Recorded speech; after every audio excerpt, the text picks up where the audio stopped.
Hi everybody, Lydia here with Build Show, and today we're going to talk about spotting screws. So as you can tell, there are a lot of screws on our jobs. We're not allowed to glue here due to code, so we have screws and screws everywhere. So spotting screws is probably one of the easier things to do. It's a good way to kind of get used to the knife, get used to loading your pan, get used to spreading your mud, and kind of mess around with consistency. So I have some +3 here. It is tinted, so you guys can pick it up on the camera. But I'm going to be using a 6-inch knife. You can use a 5, a 4. The biggest thing about screws is doing them tight, and we're just going to be filling this hole. So when we look at screws, they're indented because this is done with a drywall gun, and these are drywall screws. So when it's put in, it makes a little indentation, and then what we're going to be doing is we just want to pretty much just fill those screws. We want to be doing everything nice and tight. So I'm going to take my knife, I'm going to come in my pan, and I'm going to scoop. I'll do that again. Come, scoop. And then I'm going to take my knife, and then I'm going to be using you can use 2 fingers, 1 finger. 1 finger is just how I do it.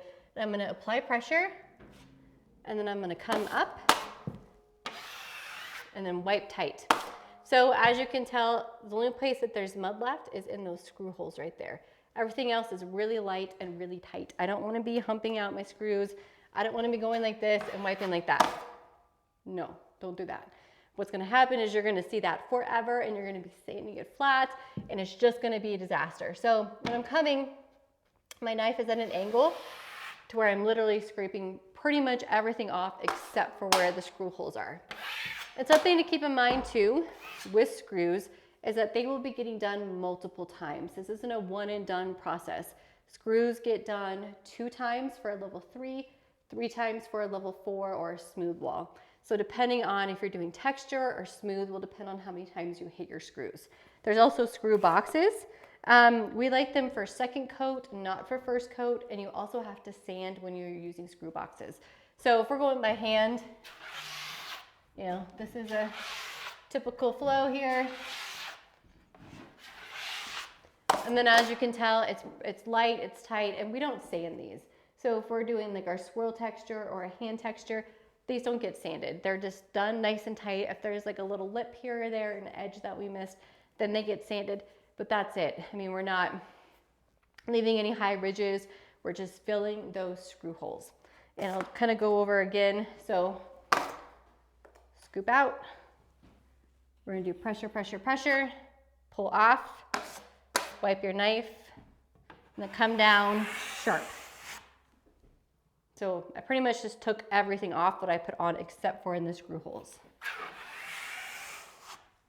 And once you get your rhythm down, it can actually be really like kind of therapeutic almost. Because if you're kind of just going, it's kind of a mindless task. You can kind of just spot your screws and listen to music and hang out, but leave them tight, leave them flat. We don't want to be building these up.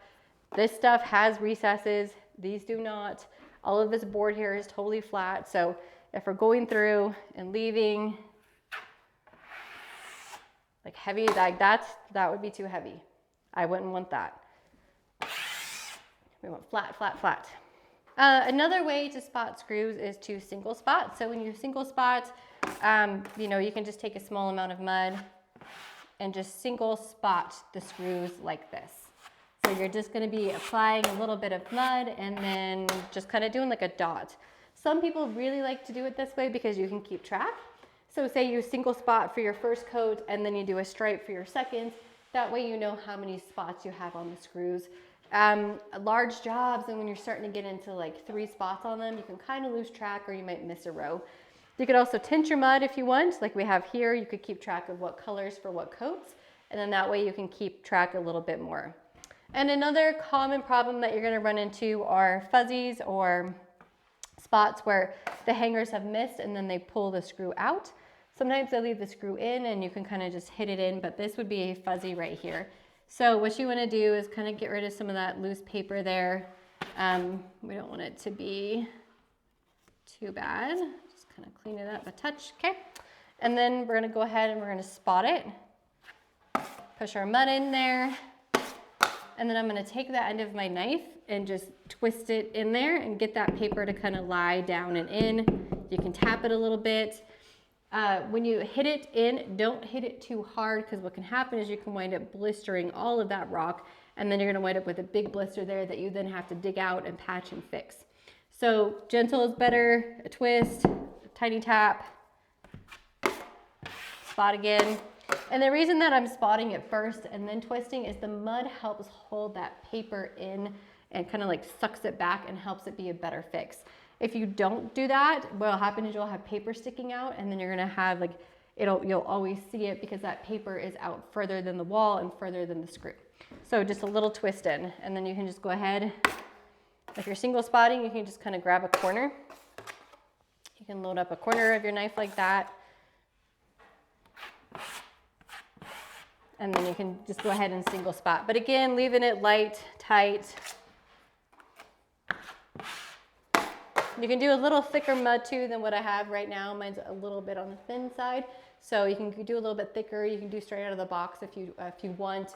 The biggest part is just leaving it just in that screw hole there. Anyway, that's pretty much how to spot screws and how to get them to look good and how to have them not flash back and not spend a ton of time sanding screws, because no one wants to do that. And that's it for me this week. You can check me out on all the socials under Drywall Shorty. I hope that helps. And just practice, lots of practice, and you'll get it in no time. Anyway, have a great day, guys.